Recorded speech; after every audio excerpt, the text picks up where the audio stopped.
Hey guys, welcome back to our channel. और आज की हम वीडियो में बात करने वाले हैं क्लास 12 चैप्टर 7 इंटीग्रेशन के बारे में। ये थोड़ा सा अपन यहाँ पे बेसिक्स करेंगे पहले, ठीक है। तो अब देखो इंटीग्रेशन क्या है। अब डिफरेंशिएशन तो पढ़ लिया था, अब ये इंटीग्रेशन क्या है। बेसिकली द इंटीग्रेशन जो है वो रिवर्स प्रोसेस है डिफरेंशिएशन का। अब मतलब कैसे, जैसे कि अपन साइन एक्स का डिफरेंशिएशन करते थे तो अपन को क्या मिलता था, कॉस एक्स मिलता था, राइट। और अगर अपन कॉस एक्स का इंटीग्रेशन करेंगे तो अपन को साइन एक्स मिल रहा होगा। इसका मतलब ये है। अब देखते हैं थोड़ा, जैसे मैंने यहाँ पे लिख दिया D by D x of sine x, मेरे को क्या मिला, कॉस एक्स मिला, राइट। ठीक है, कॉस एक्स मिलता था। अब मैंने कहा कि क्योंकि इंटीग्रेशन रिवर्स प्रोसेस है तो जब मैं कॉस एक्स का इंटीग्रेशन करूँगा तब मेरे को साइन एक्स मिलेगा। तो मैंने देखा था कि डिफ्रेंसिएशन के लिए तो ये सारी चीज़ें डिनोट कर दी कि ये डिफ्रेंसिएशन है, ठीक है। ये चीज़ें डिनोट करती हैं कि यहाँ पे डिफ्रेंसिएशन करना है, और ये इतना चीज़ डिनोट करती है कि किसके रिस्पेक्ट में कर रहे हैं। तो ऐसे इंटीग्रेशन में अपन इस साइन का यूज़ करते हैं इंटीग्रेशन के साइन को दिखाने के लिए, और डी एक्स साइन का डिनोट करते हैं कि किसके रिस्पेक्ट में कर रहे हैं। डी एक्स लिखा है, इसका मतलब है कि यहाँ पे एक्स के रिस्पेक्ट में कर रहे हैं। तुम यहाँ पे D T, D theta, D something जो भी चाहे ले सकते हो, वो क्वेश्चन में दिया रहता है। यहाँ पे तुम्हें क्वेश्चन स्पेसिफाई कर देगा किसके रिस्पेक्ट में तुम्हें करना है, या फिर बता देगा, हिंट दे देगा, ठीक है। तो ये होता है इंटीग्रेशन का साइन, इसको ऑपरेटर्स भी कहते हैं।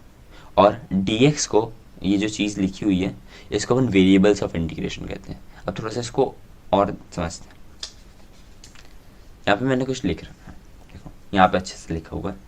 ये जो साइन है इसको कहते हैं ऑपरेटर्स, और साइन ऑफ इंटीग्रेशन भी तुम कह सकते हो। और ये जो अंदर लिखा हुआ है एफ एक्स, एफ एक्स का मतलब है ये वो चीज़ है जिसका अपन को इंटीग्रेशन करना है, ठीक है। ये साइन बताएगा कि इंटीग्रेशन करना है यहाँ पे, और एफ एक्स बताएगा कि यहाँ पे अपन को इसका इंटीग्रेशन करना है, और डी एक्स बता रहा है यहाँ पे कि किसके रिस्पेक्ट में करना है, ठीक है। और यहाँ पे जो जी एक्स लिखा है वो इंटीग्रेशन, जब अपन एफ एक्स का इंटीग्रेशन करेंगे जो अपन का आंसर आएगा जी एक्स, उसको अपन कहते हैं प्रिमिटिव और इंटीग्रल, और एंटी डेरिवेटिव भी कहते हैं। अब तो मैं ज़्यादातर एन के क्वेश्चंस में एंटी डेरिवेटिव और इंटीग्रल यूज़ करा गया है, प्रिमिटिव यूज़ नहीं करा गया। बट तुम ये तीनों चीज़ें याद रख लेना, पता नहीं बोर्ड में क्या पटक दे, ठीक है। और अब ये जो सी क्या है, अब ये सी देखते हैं। अब ये सी क्या है, कांस्टेंट ऑफ इंटीग्रेशन। अब मैं जो बताने जा रहा हूँ अब वो थोड़ा सा बस थोड़ा एज्यूम करके समझते जाना, बाकी मैं तुम्हें एक एक चीज़ बताऊंगा, ठीक है। मैंने कहा क्योंकि जब मैं इसका साइन एक्स का मैंने डिफरेंशिएशन करा तब मेरे को मिला कॉस एक्स, तो जब मैं कॉस एक्स का इंटीग्रेशन करूँगा तब मेरे को मिलना चाहिए साइन एक्स, ठीक है। तो इसको लिखेंगे किस तरीके से, integration of cos x D x, ठीक है। यहाँ पे मैंने क्या लिखा, अपना फंक्शन लिखा जिसका मेरे को इंटीग्रेशन करना है। यहाँ पे मैंने साइन लगाया और यहाँ पे लिखा कि किसके रिस्पेक्ट में कर रहा हूँ मैं। और जब मैंने इसका इंटीग्रेशन करूँगा तब मेरे को मिलेगा साइन एक्स मिलेगा और प्लस सी मिलेगा। अभी प्लस सी क्यों मिल रहा है अब वो भी देखेंगे। अभी प्लस सी थोड़ी देर के लिए भूल जाओ, अभी अपन को बस इतना याद करो, मतलब इतना देख लो कि साइन एक्स को करने पे कॉस एक्स मिला और कॉस एक्स को करने पे साइन एक्स मिला। अब ये प्लस सी क्या है, अभी हम इसको थोड़ी देर से देखते हैं।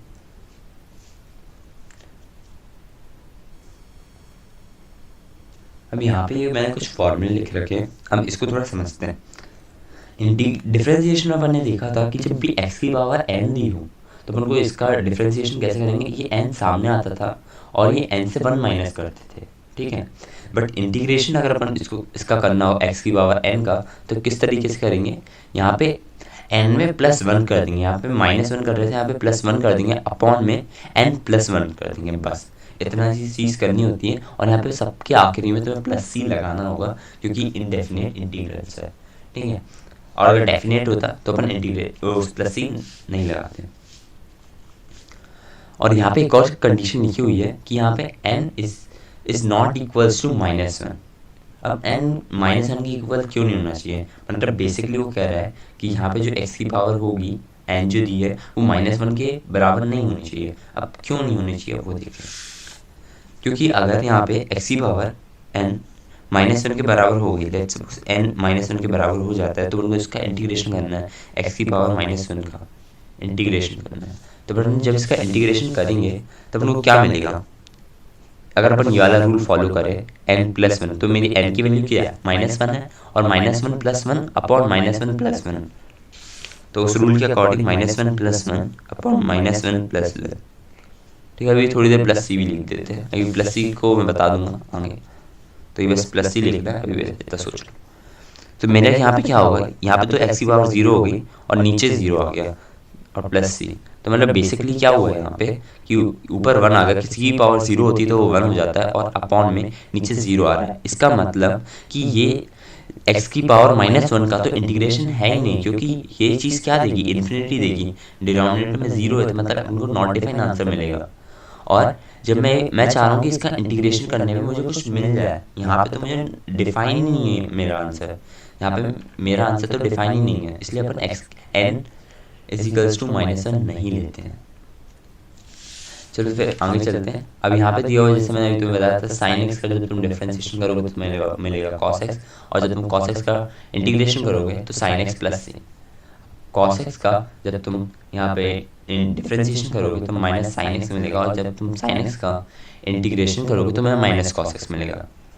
यहाँ पे टेन एक्स का जब करोगे तो सेक्स स्क्वायर एक्स मिलेगा, और यहाँ पे जब सेक्स स्क्वायर एक्स का करोगे तो तुम्हें यहाँ पे टेन एक्स प्लस सी मिल रहा होगा।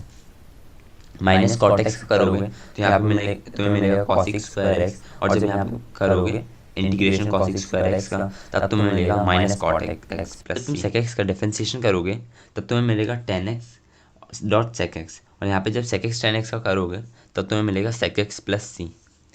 अब वैसे ही यहाँ पे दिया हुआ है माइनस कॉसिक एक्स, तो इसका करोगे जब तुम डिफरेंशिएशन तब तुम्हें मिलेगा cosec x dot cot x, but जब तुम इसी का यहाँ पे इंटीग्रेशन करोगे cosec x dot cot x तब तुम्हें मिल रहा होगा minus cosec x plus c. अब यहाँ पे साइन इनवर्स के दिए हुए हैं, साइन इनवर्स का डिफरेंशिएशन क्या होता था, 1/√1 - x² होता था, और वैसे ही अगर मैं इसी का इंटीग्रेशन कर दूँ 1/√1 - x² का, तब मेरे को साइन इनवर्स एक्स मिल जाएगा। मतलब कि इंटीग्रेशन जो है ठीक इन्वर्स है डिफरेंशिएशन का, यहाँ पे ये मिला तो इसका करने पे ये मिला वापस से। मैंने यहाँ पे कॉट इनवर्स एक्स का जब मैंने डिफरेंशिएशन करा तब मेरे को मिला -1/1 + x², और जब मैंने इसी का इंटीग्रेशन करा तब मेरे को मिला कॉट इनवर्स एक्स। वैसे ही यहाँ पे जब मैंने एक्स का डिफरेंशिएशन करा तब मेरे को मिला 1, और जब मैंने यहाँ पे 1 का इंटीग्रेशन करा तब मेरे को मिला एक्स। और ये अगर यहाँ पे विथ रिस्पेक्ट टू एक्स कर रहे हैं यहाँ पे, इसलिए यहाँ पे एक्स मिला। अगर यहाँ पे थीटा कर रहे होते तो यहाँ पे थीटा मिलता है, यहाँ पे टी कर रहे होते तो टी मिलता है, और कुछ और कर रहे होते तो कुछ और मिलता। ठीक है, वो क्वेश्चन में स्पेसिफाई कर देगा। यहाँ पे 5x का जब मैंने डिफरेंशिएशन करा तब मेरे को मिला 5, और जब मैंने 5 का इंटीग्रेशन करूँगा तब मेरे को क्या मिलेगा, यहाँ पे 5x प्लस सी। अब ये सी का कॉन्सेप्ट क्या है अब वो देखते हैं, बट उसके पहले ये वाला फॉर्मूला और देख लें। dy/dx बनने का a⁴x/log a, तो अपन को मिला ax। ठीक है, और जब अपन ने ax का इंटीग्रेशन करा तो अपन को क्या मिला, a⁴x/log a प्लस सी। अब सी का कंसेप्ट देखते हैं क्या है ये।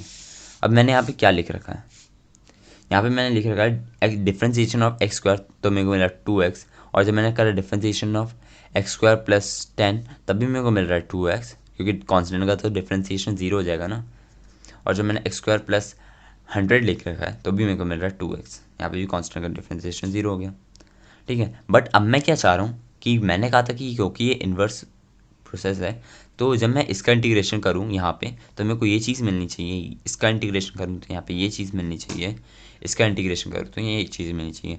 अब एक चीज़ का ही मैं सेम चीज़ का इंटीग्रेशन कर रहा हूँ और उसके लिए मैं 3 अलग अलग आंसर चाह रहा हूँ, जो कि पॉसिबल नहीं है।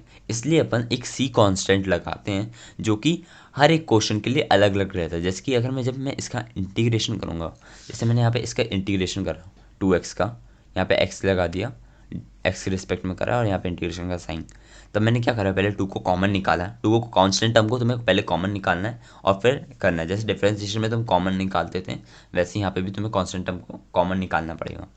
तुमने यहाँ पे x का इंटीग्रेशन करा तो तुम्हें क्या मिला, 2x²/2, तो ये 2 से 2 कट जाएगा तो तुम्हें क्या मिलेगा, x² मिलेगा। ठीक है, अभी मैंने प्लस सी नहीं लिखा।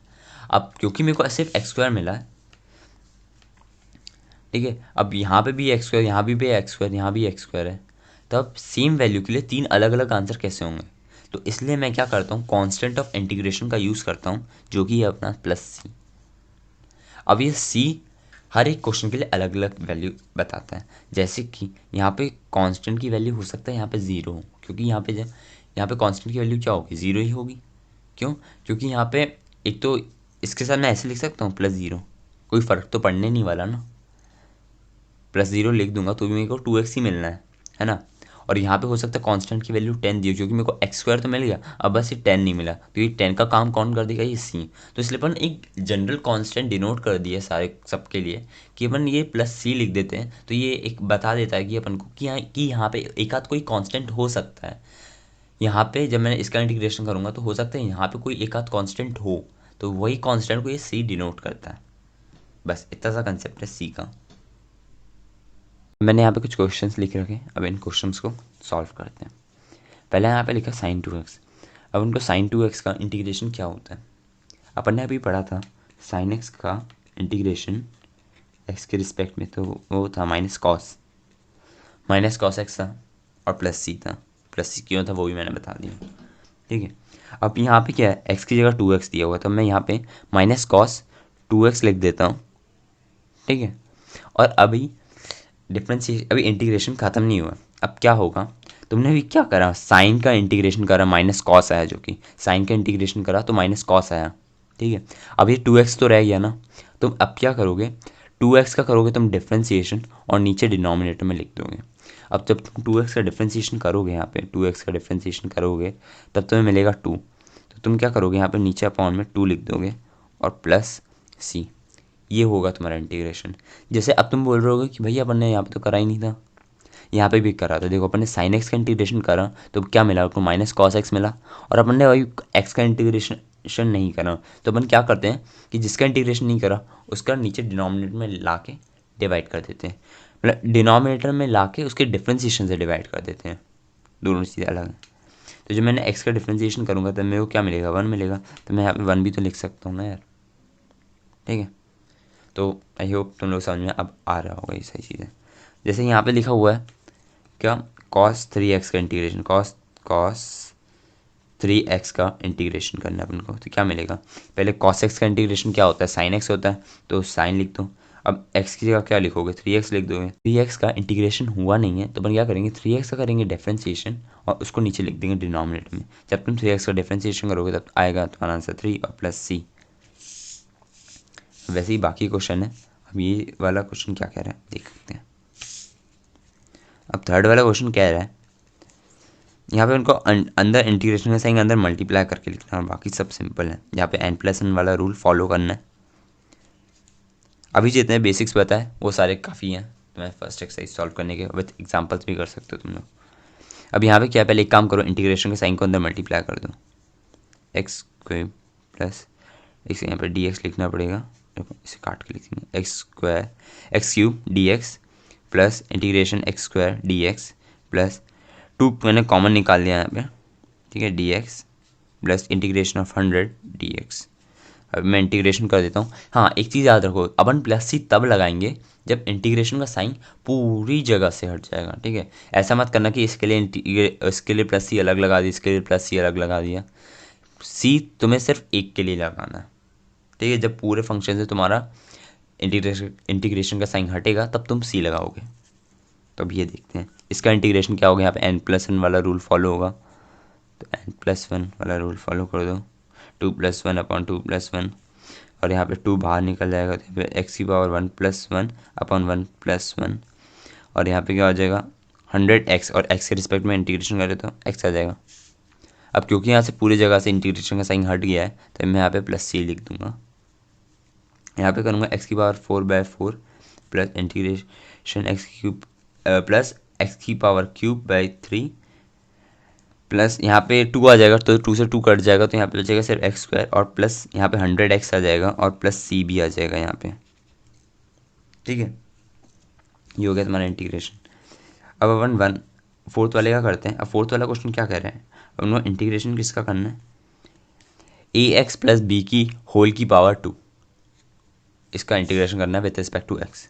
तो अपन यहाँ पे क्या करेंगे, हो सकता है यहाँ पे लिख देता एंटी डेरिवेटिव निकालो या प्रिमिटिव निकालो। प्रिमिटिव मतलब कि तुम्हारा इंटीग्रेशन करना है तुम्हें इसका, या फिर क्या देता है इंटीग्रल निकालो, यानी कि जी एक्स। जब अपन एफ एक्स का इंटीग्रेशन करेंगे तो अपन को जी एक्स मिलेगा। तो जी एक्स क्या है, इंटीग्रल है, एंटी डेरिवेटिव है और प्रिमिटिव है, ठीक है। तो अब इसको करते हैं। अब एक काम करो, तुम इसको एज ए एक्स ट्रीट करो, यहाँ पे n+1 वाला रूल फॉलो करो, और बहुत सिंपल क्वेश्चन है। यहाँ पे इसको एज ए एक्स ट्रीट करो, तो यहाँ पे तुमने एज ए एक्स ट्रीट करा इसको। यहाँ पे कितनी दी है पावर, 2 दी है, तो यहाँ पर क्या होगा 2+1 हो जाएगा, यहाँ पे भी 2+1 हो जाएगा। और अब क्या हो करोगे तुम, यहाँ पे ब्रैकेट लगा दो, क्योंकि मैंने क्या बताया था तुमने, क्योंकि अभी इसका इंटीग्रेशन तो करा नहीं है, तुमने इसका इंटीग्रेशन नहीं करा, तुमने इसको एज ए एक्स मान के करा, तुमने एक्स का तो कर लिया अभी इंटीग्रेशन। एक सेकेंड, अपन ने थोड़ा सा कुछ गलत कर दिया यहाँ पे, क्या करा अब वो देखो। अपन ने इसको ऐसे एक्स तो माना, हम अपन को एक्स की वैल्यू भी तो रखनी पड़ेगी ना, तो अपन ने पहले एक्स की वैल्यू रख दी, और यहाँ पे +1/2+1। अब यहाँ पे ब्रैकेट लगा दो, क्यों लगा दिया, ठीक है, इस तरीके से लिखना है। यहाँ पे मैंने एक्स की वैल्यू पुट नहीं करी थी, अभी मैंने पूरे होल का इंटीग्रेशन करा है, ax+b की होल की पावर 2 का इंटीग्रेशन करा है। मैंने अभी ax+b का इंटीग्रेशन नहीं करा है। तो मैंने जिसका इंटीग्रेशन नहीं करा है मैं उसका करूँगा डिफ्रेंसिएशन, और उसको नीचे डिनोमिनेटर में लिख दूंगा। जब मैं ax+b का करूँगा डिफ्रेंसिएशन तो क्या होगा, ax का डिफ्रेंसिएशन क्या होगा, a बचेगा, और b का डिफ्रेंसिएशन b कांस्टेंट है तो वो 0 हो जाएगा। तो मैं क्या करूँगा, 1 से नीचे डिवाइड कर दूँगा, तो यहाँ पे क्या आएगा, ax+b की होल की पावर q/3a, भी आएगा तुम्हारा इसका आंसर। अभी नेक्स्ट क्वेश्चन भी सेम ही है, अब इसको देख लेते हैं। अभी नेक्स्ट क्वेश्चन क्या कर रहा है, 5th वाला यहाँ सॉल्व कर लेते हैं। ये लिख दिया मैंने क्वेश्चन यहाँ पे, मेरे को करना है इसका इंटीग्रेशन। अब मैं कैसे करूँगा, मैं एक काम करता हूँ, पहले इसको ऊपर ले जाता हूँ, पावर ऊपर ले जाऊँ तो, और ये 1/2 लिख सकता हूँ मैं इसको, होल की पावर 1/2, ax+b के होल की पावर 1/2, क्योंकि मैं रूट को 1/2 लिख दूंगा और फिर 1/2 को ऊपर चढ़ा दूंगा, तो ax+b के होल की पावर -1/2 आ जाएगा और dx आ जाएगा। अब मैं यहाँ पे n+1 वाला रूल फॉलो कर दूंगा, इसको पहले एज ए एक्स ट्रीट करके यहाँ पे n+1 वाला रूल फॉलो करूँगा, क्योंकि मैंने अब पूरे होल को एज ए एक्स ट्रीट करा था, तो अब मैंने जिसको इंटीग्रेशन नहीं करा उसका डिफ्रेंसिएशन से डिवाइड कर दूंगा। देखो कैसे, ax+b के होल की पावर -1/2 + 1 अपॉन -1/2 + 1 लिखूँगा, और यहाँ पे लगाऊंगा ब्रैकेट। अभी मैंने ax+b के होल की पावर -1/2 का इंटीग्रेशन करा है, बट मैंने अभी ax+b का इंटीग्रेशन नहीं करा है।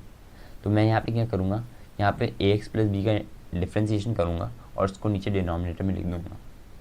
यहाँ पर तुम एक और तरीके से समझ सकते हो इस चीज़ को, जिसके रिस्पेक्ट में कर रहे हो उसका कोफिशिएंट देखो, एक्स के रिस्पेक्ट में कर रहे हैं, एक्स का कोफिशिएंट देखो कौन है, ए, तो ए का बस नीचे डिवाइड कर दो। ऐसे भी कर सकते हो, बट जो मैंने तुम्हें तरीका बताया वो ज़्यादा अप्रोप्रिएट है। यहाँ पे भी तुम ऐसे ही कर सकते थे, sin 2x का इंटीग्रेशन करोगे तो -cos 2x आएगा, और यहाँ पे मैंने क्या कहा कि जिसके रिस्पेक्ट में कर रहे हैं उसी के साथ जो वेरिएबल है उसका नीचे डिनोमिनेटर में डिवाइड कर दो। तो यहाँ पे x के रिस्पेक्ट में कर रहे हैं, x के साथ कौन सा कोफिशिएंट वेरिएबल है, कौन सा है कोफिशिएंट, 2 है, तो 2 का नीचे क्या कर दोगे, डिवाइड कर दोगे बस, और प्लस c। ये c के नीचे 2 मत लिख देना, c यहाँ पे जो भी एक्स्ट्रा कांस्टेंट होगा उन सबको डिनोट कर रहा है, ठीक है, तो उसके नीचे 2 लिखने की ज़रूरत नहीं है। अब बढ़ते अपने नेक्स्ट क्वेश्चन की तरफ। अब देखो नेक्स्ट क्वेश्चन क्या कह रहा है, यहाँ पे लिखा हुआ x की पावर 1/1 x की पावर +5/2। अब देखो इसका इंटीग्रेशन कैसे करेंगे, यहीं पे कर देता हूँ मैं। तो मैं यहाँ पे क्या करता हूँ, पावर को ऊपर ले जाता हूँ, x की पावर -5/2 लिख देता हूँ और dx लिख देता हूँ, और जब मैं इसका इंटीग्रेशन करूँगा तो यहाँ पे n+1 वाला रूल फॉलो कर दूँगा, ठीक है। तो -5/2 + 1 -5/2 + 1 और प्लस सी लिखना पड़ेगा। एक सेकेंड, यहाँ भी +c लिखना पड़ेगा अपन को, ठीक है, यहाँ भी +c लिखना पड़ेगा और उसको सॉल्व भी करना पड़ेगा, वो तुम लोग कर लेना। अब ये क्या हो जाएगा यहाँ पे, इसका मैंने करा यहाँ पे इंटीग्रेशन, हाँ, तो अपन इसको करेंगे सॉल्व। अब बस यहाँ पे सॉल्व कर दो, सिंपल है। यहाँ पे सॉल्व करोगे तो कितना आंसर आएगा, यहाँ पे 2 इसके साथ चला जाएगा तो -5 + 2 विच इज़ -3/2। तो x की पावर -3/2 अपॉन -3/2 प्लस सी। अपन इसको और तरीके से कैसे लिख सकते हैं, मैं यहाँ पे 2 - 2/3 x की पावर 3/2 प्लस सी ऐसे लिख सकता हूँ ना। अरे ऐसे लिखा है यार मैंने, बस -2/3 और यहाँ पे लिख दिया x की पावर -3/2। ये माइनस नहीं लगाएंगे, सॉरी माइनस नहीं लगाएंगे क्योंकि अपन ने पावर नीचे उतार ली ना। और फिर यहाँ पे लिख देंगे प्लस सी, बस ये आएगा तुम्हारा आंसर। तो अभी देखो अपन ने बहुत सारे क्वेश्चन कर लिए, 6 क्वेश्चन कर लिए। अब तुम 7.1 ईजिली सॉल्व कर लोगे। अब ये कि कुछ RS के क्वेश्चन हैं, अगर तुम इन्हें भी कर सको तो कर लेना, बहुत अच्छा रहेगा तुम लोगों के लिए। होमवर्क है, इसे कर लेना नेक्स्ट वीडियो आने से पहले। फिर नेक्स्ट वीडियो में अपन बाकी क्वेश्चंस डिस्कस करेंगे, NCERT के एग्जाम्पल से चालू करेंगे और आगे तक जाएंगे, पूरे चैप्टर ख़त्म करेंगे। बस इतना कर लेना। और अगर चैनल सब्सक्राइब नहीं करा तो सब्सक्राइब कर देना चैनल, और लाइक भी कर देना और शेयर कर देना जिसको वीडियो ज़रूरत हो। ठीक है, तो फिर मिलते हैं फिर नेक्स्ट वीडियो में।